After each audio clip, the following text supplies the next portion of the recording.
안녕하세요. 한스 어드바이저입니다. 오늘부터 제가 10분 컨설팅 강의하면서 이제 캠을 가지고 강의를 하게 되는데요. 여러분들 뭐 다 이렇게 오프라인에서 이렇게 뵙고 강의하면 좋은데 뭐 그런 사정은 아니잖아요. 뭐 코로나도 있고 그래서 앞으로는 좀 캠 가지고 여러분들 좀 제 얼굴 보여드리면서 그러니까 좀 책임감을 가지고 강의를 좀 진행해 볼까 해서 좀 어렵게 캠 구입했습니다. 사실 좀 아, 낯설고 뭐랄까 좀 약간 좀 이렇게 좀 쑥스럽기도 한데 뭐 카메라도 사실 제가 초점 맞추는 것도 잘 모르고 한데 강의 뭐 재밌게 봐주시면 좋겠고요. 오늘은 정관에 관해서 말씀드릴게요. 정관이라는 게 사실상 너무 이제 진부한 재료잖아요. 우리가 컨설팅 하는데 너무 많이 사용한 재료고 또 너무 많이 뭐 했을까요? 이 대표님들 만나 너무 많은 얘기를 했어. 그래서 대표님들께서 정관하면 그냥 아휴 너도 또 정관이야? 이렇게 나오잖아요. 근데 정관은 진짜 중요한 컨설팅 재료예요. 그리고 모든 컨설팅, 우리가 하는 모든 컨설팅에 반드시 들어가야 되는 거예요. 그래서 어떻게 효과적으로 정관 이야기를 할까? 이건 나중에 이제 제가 뭐 그 영업 기법이나 이런 어떤 컨설팅 사례에서 말씀드리고 오늘은 정관에 대한 중요한 내용들을 한 10분 컨설팅에서 여러분들한테 말씀을 드릴게요. 일단 여러분들 제가 이제 메모를 하면서 하니까 얼굴이 좀 안 나오더라도 이해 좀 해주시고요. 자, 이 정관은 여러분들 정관을 보실 때는 있잖아요. 반드시 뭐랑 같이 보셔야 되냐면 법인 등기부 등본 보셔야 돼요. 법인 등기부 등본 꼭 같이 보셔야 돼요. 왜 법인 등기부 등본을 봐야 되느냐? 여러분들 자 빨간색으로 여기에 보시면 이제 절대적 기재사항이라는 게 있잖아요. 일반적으로 이 절대적 기재사항은 법인 등기부 등본에 기록되어 있는 내용들은 거의 모두가 정관의 절대적 기재사항이에요. 뭐 수권 주식수, 뭐 상호, 뭐 이런 것들 뒤에 나오긴 하거든요. 그래서 반드시 정관을 검토하실 때는 뭐를 법인 등기부 등본을 같이 놓고 검토해라. 진짜 중요한 겁니다. 여기 별 5개. 법인 등기부 등본과 정관은 같이 보는 것이다. 제가 말씀드렸어요. 꼭 기억하시고요. 자, 정관이 뭐냐? 사실 오늘 강의는 읽어드릴 게 많아. 읽어드릴 게 많은데 그래도 요 강의 자료를 뭐 스킵을 하든지 꼭 숙지를 해두세요. 그러면 앞으로 우리 대표님들 만나서 정관 얘기하시는 건 어렵지 않을 거예요. 자, 정관의 정의는 뭐냐? 저는 이렇게 표현해요. 대표님들 만나서 대표님 정관은 법인의 헌법과 같은 겁니다. 그러니까 정관은 법인의 기초가 되는 거예요. 기초가 되는 자치 법규이고 법인론의 필수적인 내용들이 들어가는 거죠. 그렇죠? 그래서 그냥 하나의 사내 규칙이지만 저는 정관은 회사의 헌법과 같은 겁니다. 이렇게 중요성을 강조를 해요. 그리고 이런 얘기도 하죠. 대표님 세무조사 나오면 누가? 조사관들이 제일 먼저 정관과 주주총회 의사를 갖고 오라 그럽니다. 이렇게 말하거든요. 그래서 정관 엄청 중요한 겁니다. 제가 10분 컨설팅 요거 다음에는 주총의사록, 주주총회, 그 다음 이사회, 뭐 이사록 이런 부분들 강의 올려드릴게요. 자, 효력은 일단 원시정관이라는 건 뭐냐면 기본적으로는 공증을 해야 됩니다. 그러니까 발기인이 주식회사를 만드는 발기인이 다 같이 모여서 서명하면 이제 처음 만드는 정관 아시죠? 법인을 설립할 때 맨 처음 만든 정관 이게 이제 원시 정관이에요. 여러분들이 만나는 그 고객 이제 우리 대표님들은 원시 정관에서 정관을 몇 번씩 바꾸신 분도 있고 또 정관 원시 정관 그대로 갖고 계신 분도 있어요. 근데 일반적으로 원래 정관은 이렇게 공증을 받아야 돼요. 공증을 받아야 효력이 발생이 되지만 10억 미만의 회사는 그냥 발기인 서명만으로도 효력이 발생된다. 그러니까 우리가 만나는 대부분의 중소기업은 어떻게 효력 발생이 되는 공증을 하지 않았더라도 효력이 발생된 정관을 가지고 있다. 이렇게 생각하시면 되고 기재사항은 절대적 기재사항, 상대적 기재사항, 임의적 기재사항이 있어요. 뒤에 설명드릴 거니까 여기는 그냥 읽어보시기만 하세요. 실제 중요한 거 우리가 컨설팅에서 중요한 건 요겁니다. 상대적 기재사항. 왜냐? 절대적 기재사항은 기재하지 않으면 그 정관의 효력이 발생되지 않아. 회사 설립 자체가 이루어지지 않는 거예요. 그러니까 이건 뭐 컨설팅 거리가 없지. 왜냐하면 당연히 들어가야 되는 거니까. 하지만 상대적 기재사항 얘기가 달라. 왜냐하면 넣어야만 돼. 정관에 넣어야만 구속력이 발생하는 거거든요. 그러니까 어떻게 해야 돼? 컨설팅 할 수 있는 여러 가지 재료가 되는 거예요. 그 다음에 정관은 특별 결의. 자, 여기다 노란색, 검은색으로 할게요. 하얀색 바탕이니까. 자, 특별 결의 요건이에요. 특별 결의는 발행 주식 총수의 3분의 1이 참석을 하고 참석 외에 3분의 2 이상이 찬성했어. 이러면 되는 거예요. 의결권. 근데 특별 결의라는 요건은 정관으로도 감경이 안 돼요. 무슨 소리냐면 바꿀 수 없어. 그냥 쉽게. 그러니까 정관 바꾸는 건 어려운 일이야, 사실은. 정관을 변경하는 거. 왜? 실질적으로는 주주총회 특별결의라는 게 어렵죠. 근데 우리가 만나는 중소기업은 사실은 뭐 가족 주주 아니면 뭐 1인 주주 이러다 보니까 사실상 진짜 어찌 보면 우리가 쉽게 정관을 바꾸는 거예요. 하지만 뭐 약간 중견기업이라든가 주주가 많아 이러면 정관 바꾸는 게 결코 쉬운 건 아닙니다. 실질적으로는 뭐 주주총회 자본금 10억 이상의 회사는 2주 전에 소집 통지서 날려야 되죠. 뭐 그런 거 다 이제 우편이든 뭐로 다 날려야 되죠. 이런 어떤 아주 복잡한 절차를 갖고 있는 게 사실은 정관을 변경하는 거지만 다행히 우리가 컨설팅하는 회사들은 좀 소기업이잖아요. 그렇죠? 소기업이다 보니까 다소 용이하다. 이 정도 알고 가시면 될 것 같아요. 맨날 10분 컨설팅인데 막 처음 페이지 막 6분씩 잡고 이러니 참 죄송합니다. 오늘도 한 20분 할 것 같은데 좀 너그럽게 좀 이해 좀 부탁드릴게요. 자, 다음 장 보겠습니다. 자, 정관 기재사항은 절대적 기재사항, 상대적 기재사항, 임의적 기재사항이 있다고 말씀드렸잖아요. 자, 여기서 중요한 거는 뭐냐면 결국은 뭐냐면 상대적 기재사항이에요. 이게 컨설팅 요소인 거예요, 실질적으로. 자, 절대적 기재사항은 사업 목적 당연히 써야 되죠. 여기 보시면 정관 무효, 회사 설립 자체가 무효야. 이건 그러니까 무슨 우리 법무사님들이 해주던 회사를 만들 때 이 부분은 무조건 들어가게 돼 있어요. 그 정도는 알아두세요. 사업 목적, 상호, 발행할 주식의 총수, 수권 주식시라고 그러죠. 일주의 금액 500원이냐, 1000원이냐, 5000원이냐, 만원이냐. 그 다음에 발행하는 주식수. 그러니까 수권 주식수가 100만 주인데 5천원짜리 주식을 몇 개, 만주에서 5천만원짜리 자본금 회사를 만들어. 그러면 발행하는 주식수도 적어놔야 돼. 몇 개를. 만주. 본점이 어디야? 서울, 경기 분당, 뭐 아니면 경기 성남시죠. 뭐 광주시 이렇게. 그 다음 공고, 땡땡신문 이렇게. 그 다음에 발기인 성명, 주민등록번호, 주소. 이거는 이제 원시정관 맨 뒤에 이렇게 나오죠. 그렇죠?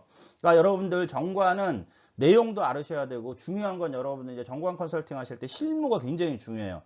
어떤 절차를 거쳐야 되고 주주총회 이사락을 어떻게 만들고 어디에 도장을 찍어야 되고 간이는 어떻게 하는 거고 그 다음에 이제 공증은 어떻게 받느냐 이런 거 이 실무를 굉장히 중요하게 생각을 해야 됩니다. 컨설팅에 실무가 빠지면 제가 컨설팅하면서 느끼는 거야. 아는 건 너무 많아요. 지식은 너무 많은데 뭐가 나쁘냐면 실무를 잘 못해. 실무 바보들이 너무 많은 거예요. 그러니까 차근차근 제가 이제 앞으로 여러 강의를 올릴 건데 실무 중심으로 올린다는 얘기가 무슨 말이냐면 실질적으로 도장을 어디다 찍는지 그런 자료들 보여드릴 거예요. 왜 이렇게 도장을 찍어야 되고 이유가 뭔가 이런 걸 아실 수 있는 거예요. 자, 절대적 기재사항 읽어보시고 자, 상대적 기재사항 다 아시죠? 중간 배당, 현물 배당 그러니까 우리가 중간 배당 얘기 많이 하잖아요. 배당 정책 하면서. 근데 중간 배당을 했는데 간혹 제가 이제 기업체를 가보면 중간 배당을 했는데 대표님 정관 좀 줘보실래요? 중간 배당 규정이 없네? 이러면 어떻게 돼요? 업무무관 가지급금인 거예요. 그래서 정관에 중간 배당 규정이 있어야 뭘 할 수 있는 거예요? 배당을 할 수 있다. 그리고 예전에는 중간 배당이 여러분들 예전에는 중간 배당이 현금 배당만 가능한데 상법이 바뀌어서 이제 현물도 돼. 그러니까 그 대신 정관에 현물 배당을 넣어놔야 돼요. 현물 배당. 그러니까 현금이 아닌 다른 방법으로 배당할 수 있는 거 이것도 넣어놔야 되겠죠. 그 다음에 우리 너무 잘 알죠. 임원의 보수, 퇴직금 이것도 정관에 들어가야 구속력이 생기는 거예요. 상대적 기재사항이다 이거죠. 이사의 책임한도, 대표이사 선임, 이감사의 규정, 이사회 관련 사항, 그 다음에 이제 주식 양도 뒤에 제가 보여드릴 겁니다. 주식 매수 선택권, 스톡 옵션인데 요거는 예전에는 좀 많이 넣었는데 요즘 안 넣죠. 사실은 스톡 옵션, 주식 매수 선택권은 이 상장하지 않으면 별로 의미가 없어. 그렇죠? 그래서 이제 요즘은 이렇게 넣지 않아요. 그리고 이 중에 뭐 주식 양도에 관련된 거, 주식 매수 선택권 이런 것들은 또 법인 등기부 등본에 등기해야 되는 상황이거든요.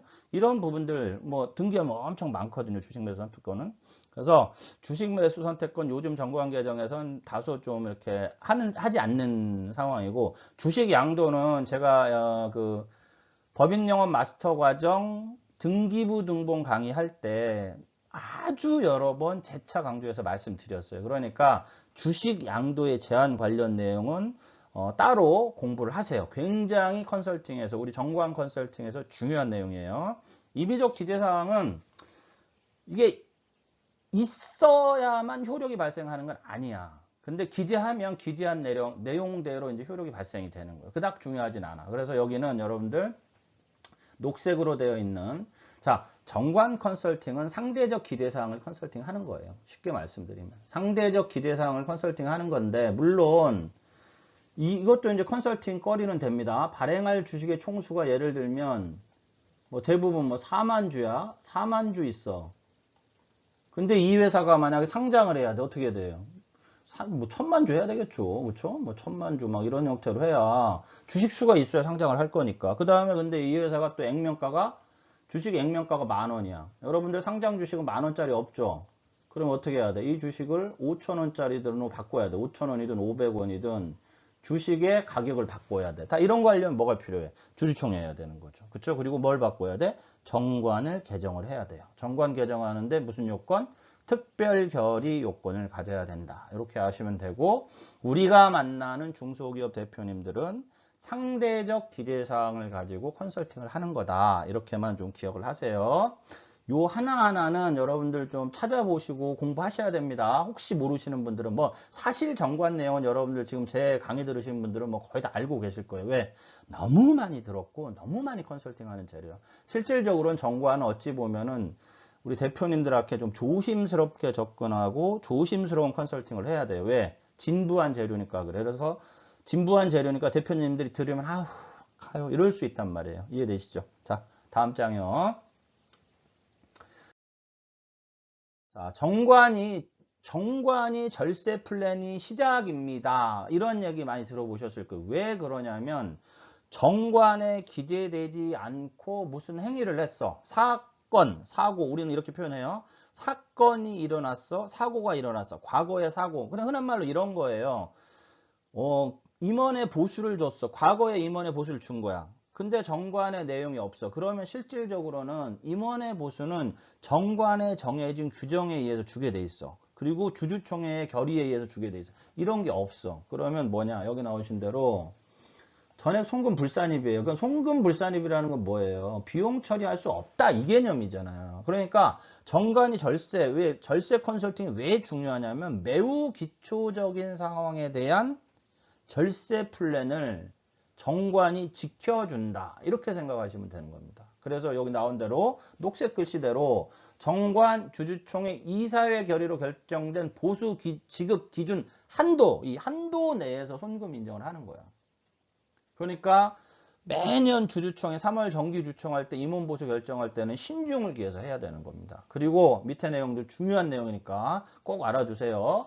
임원보수를 산정하는 데는 굉장히 중요한 사항들이 있어요. 뭐냐면 일단 특정 임원에 대한 규정, 예를 들면 사장님 계시고 사장님 아들이 상무야. 근데 옆에 똑같은 상무가 있는데 사장님 아들만 연봉 2억 주고 이 상무는 5천만 원 줘. 이러면 안 돼요. 왜냐하면 지배주주 임원에게 정당한 사유 없이 오타인데 다른입니다. 다른 임원과 임원에 비해 과다하게 줬다 그러면 송금불산이에요. 왜? 저 상무 준 만큼, 예를 들면 7천만 원 준 상무님만큼만 아들도 줘야 돼. 그 이상 되는 건 뭐예요? 손금 불산임 하겠다. 비용 처리 안 해주겠다 이거예요.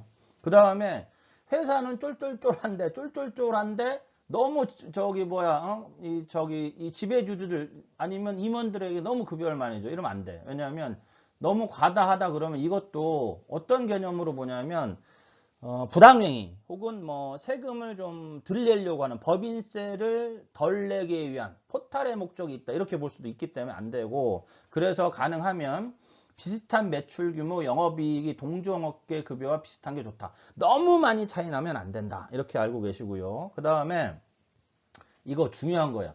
법인세를 줄이기 위한 목적의 보수 지급. 이거 그럼 어떻게 하냐? 이걸 세무사들이 어떻게 하냐? 알 수 있어요. 어떻게 하냐? 예전에 이런 일이 있었어요. 땡땡 골프장인데 이거는 하여튼 예를 들면 이런 거예요. 당기순이익이 한 10억이 났어요. 이거 세금을 내려면 2억 내야 돼. 예를 들면 쉽게 얘기하면 그냥 20%여서. 근데 임원 상여금을 이때 예를 들면 5억 원을 줘버렸어. 근거도 없어.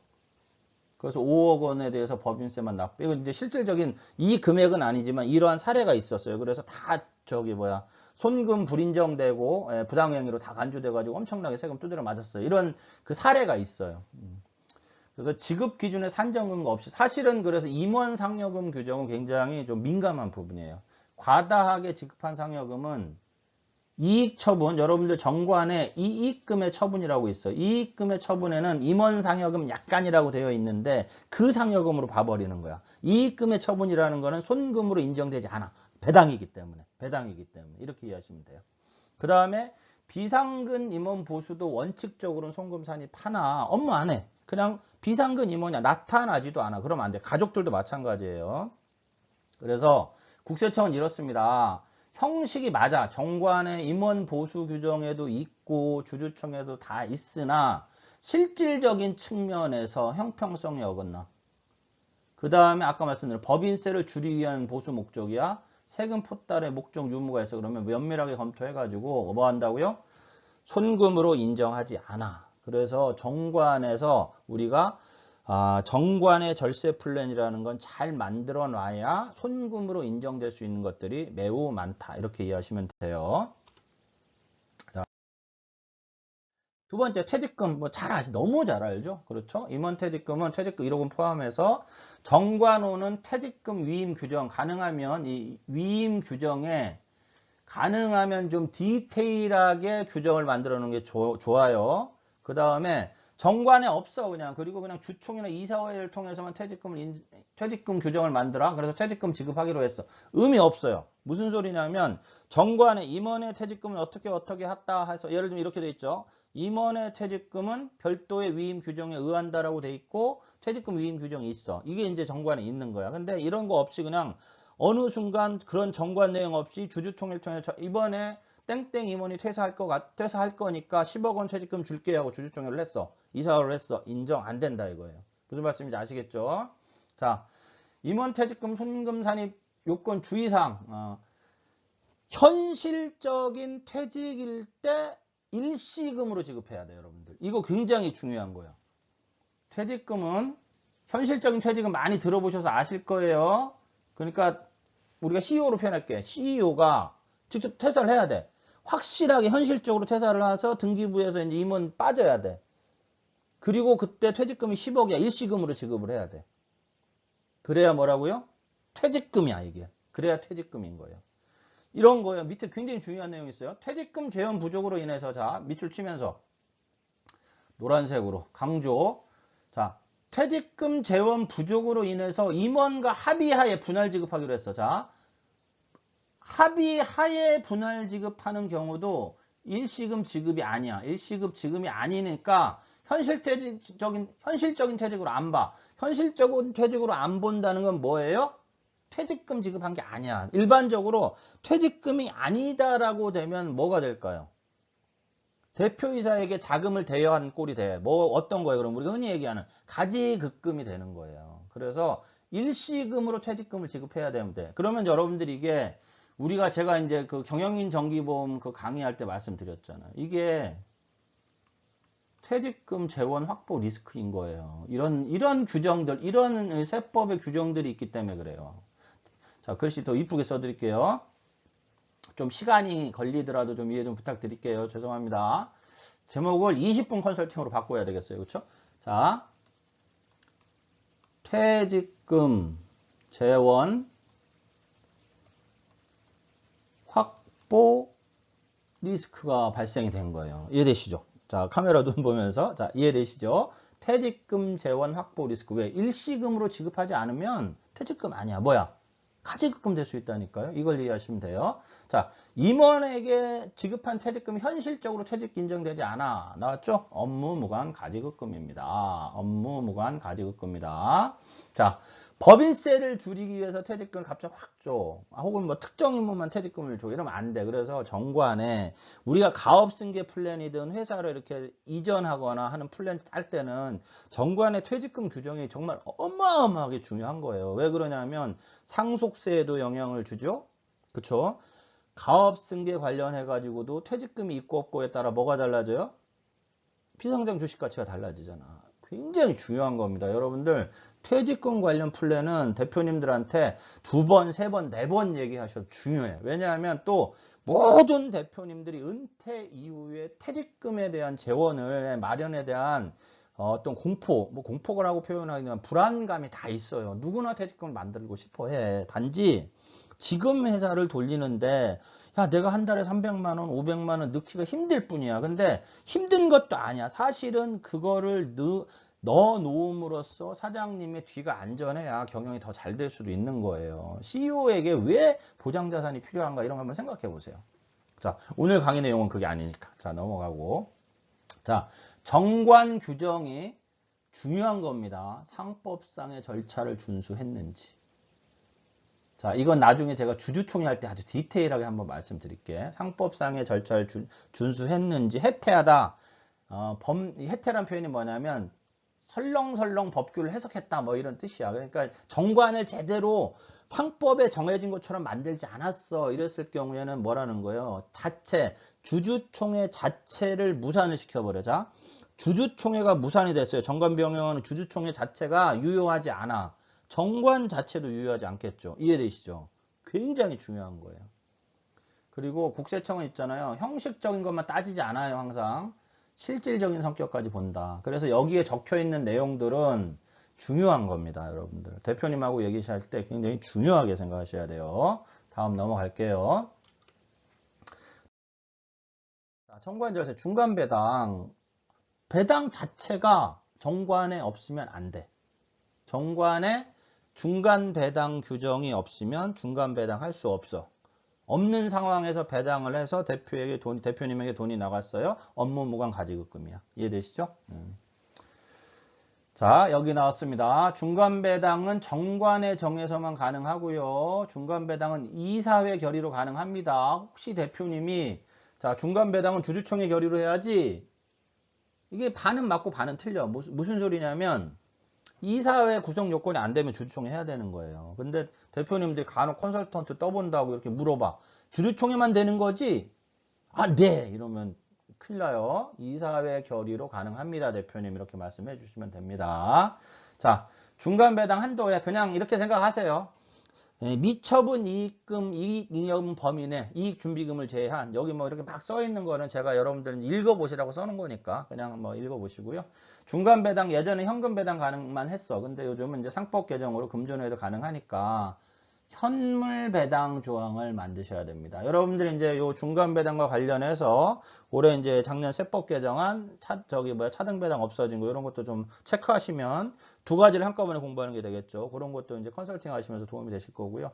원래 이제 배당금 지급은요. 배당을 결의한 날로부터 한 1개월 이내에 이제 지급하는 게 원칙이에요. 1개월 이내 지급하는 게 원칙인데, 캠 보면서 1개월 이내 지급하는 게 원칙인데, 그때 이제 주주총회 할 때 뭐 6개월 이내, 뭐 3개월 이내 따로 정할 수는 있어요. 그러나 1개월 이내 지급하는 게 원칙이다. 그리고 배당금 지급 청구권에 대해서 소멸시 5년간 청구하지 않았어. 그러면 이제 그 소멸됩니다. 그 정도는 참고로 상식선에서 알아두시면 될 것 같아요. 중간 배당은 어려운 내용 아니니까 다 중요한 건 이거예요. 정관에 들어가 있어야 뭐 할 수 있다? 활용할 수 있다. 배당할 수 있다. 무슨 배당? 중간 배당할 수 있다. 이렇게 할 수 있으면 될게. 이렇게 생각하시면 됩니다. 이렇게 알고 계시면 돼요. 카메라 보면서 하니까 좀 떨리나? 죄송합니다. 좀 버벅이는데 이해 좀 부탁드리겠습니다. 자, 마지막이에요. 주식 양도의 제한. 이게 이제 저는 그 정관 컨설팅 할 때 많이 써요. 왜 그러냐면 주식을 양도하는 것을 이렇게 좀 뭐랄까 주식을 함부로 파는 거를 약간 이제 제재를 가하는 거예요. 완전히 팔 수 없게 할 수는 없어요. 왜냐하면 내 재산이잖아요. 주식이 내 재산을 마음대로 파는데 뭐가 문제야. 실질적으로 자본주의 국가에서 민주주의 국가에서 그렇죠? 그러니까 여기 보시면 양도 자체를 전면적으로 금지할 수는 없어요. 그럼에도 불구하고 주식 양도를 할 수 있도록 거는 거는 뭐 경영권 방어 이런 부분이 좀 강해요. 중소기업 입장에서는. 그래서 이제 주식 양도의 제한은 이제 법에 정한 절차를 거쳐 주식 양도를 해야 되는데 예를 들면 이제 정관에 주식 양도의 제한이랑 규정이 들어갔어요. 주식 양도의 제한이랑 규정이 들어갔는데 팔았어 그냥. 계약은 유효해요. 팔 수는 있다니까. 근데 이제 바로 주주로서 인정받지 못하고 회사에 주식 취득 승인을 청구해야 돼. 절차가 복잡하다는 얘기죠. 그리고 일반적으로 예를 들면 기술 기업인데 주식 양도의 제한이라는 게 정관에 있어요. 이제 뭐 적대적 M&A 하는데 좀 애로사항이 되겠죠. 왜냐하면 주주가 돼야 회사의 주인이 되는데 이 회사는 주식을 사고 파는데 양도의 제한을 걸어놨구나. 그럼 뭐 좀 들어가기가 껄끄럽잖아요. 또 참고로 주식 양도의 제한이 걸려있는 비상장 회사가 비상장 주식을 상장한 뭐 KOT를 간다든가 코넥스를 갈 때 혹은 이제 뭐 코스닥을 가거나 뭐 코스피 간다 이렇게 상장할 때는 정관 개정을 해야 돼. 뭘 없애야 될까요? 주식 양도의 제한 규정을 없애야 돼. 그래야 주식을 마음대로 거래할 수 있잖아. 이해되시죠? 그걸 역으로 생각하시면 돼요. 주식 양도의 제한은 주식을 거래하는데 제한을 거는 거구나. 제한을 거는 거예요. 금지하는 게 아니에요. 제한을 거는 거예요. 두 가지 방법이 있어요. 주식 양도 제한할 때. 그냥 주주들끼리 서로 계약서 쓰는 거, 야, 주식 양도 함부로 하지 마. 이렇게 할 수도 있어. 근데 절차가 복잡해. 그래서 좋은 방법이 뭐냐면, 정관에 정하고, 여기 보시면 중요한 거, 등기해야 됩니다. 왜냐하면, 주식 양도의 제한을 등기하지 않으면, 요 밑에 있네요. 그쵸? 등기 안 했을 경우, 양도의 제한 사실 모르고, 주식을 정당하게 매수한 사람 경우 주주를 인정을 해버려야 돼. 왜? 주식 양도의 제한이라는 게 경영권 방어 목적 이런 게 있다고 말씀드렸잖아요. 그러니까 주식을 함부로 누구나 아무로 막 주주로 인정하지 않겠다는 뜻인데. 그런데 그게 법안 이제 정부안에 등기되어 있지 않아. 그러면 다른 사람이 주식을 샀어. 어떻게 돼요? 주주로 인정해야 되니까. 경영권 참여 들어오게 된다. 이런 얘기인 거잖아요. 그렇죠? 자, 정관의 중요한 내용. 그러니까 여러분들 딱 간단하게 생각해 보시면 됩니다. 정관은 자, 첫 번째 절세 플랜, 이 절세를 관련해 가지고 정관이 엄청 중요하다고 말씀드려요. 뭐가 중요해? 그러면 임원 보수, 퇴직금 굉장히 중요하다. 배당 엄청 중요하다. 그 다음에 주식 양도의 제한은 제가 이게 이제 법인 영어 마스터 과정 그 법인 등기부 등본할 때 설명드린 내용인데 다시 한번 리뷰해 드릴게요. 컨설팅 하는데, 가업 승계하는데, 주식의 경영권 방어 이런 부분에 있어 가지고 주식 양도의 제한은 굉장히 중요한 정관 그 상대적 기재 사항입니다. 여러분들 이거 꼭 체크하셔야 됩니다. 자, 정관 관련해 가지고 좀 시간이 길어졌는데 카메라 켜놓고 하니까 좀 길어졌어요. 다음부터는 조금 더 짧게 여러분들이 쉽게 오실 수 있도록 좀 강의 준비를 하겠습니다.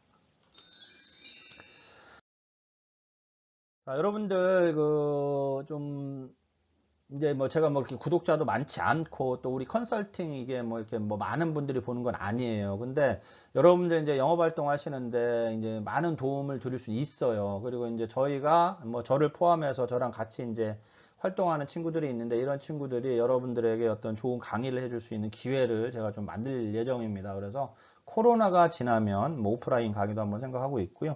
혹시라도 여러분들 뭐 자료가 물론 제가 다 무료로 드릴 수는 없습니다. 다 무료로 드릴 수는 없는데 혹시라도 뭐 자료가 필요하거나 궁금한 사항이 있으시면 아래 이제 메일 주소 나가죠. 메일 주소 혹은 댓글 달아주세요. 댓글 달아주시면 제가 가능한 한 친절하게 답변을 해드리도록 하겠습니다. 자, 오늘 강의 좋았으면 좋아요, 구독 부탁드릴게요. 자, 감사합니다. 다음 강의에서 뵐게요.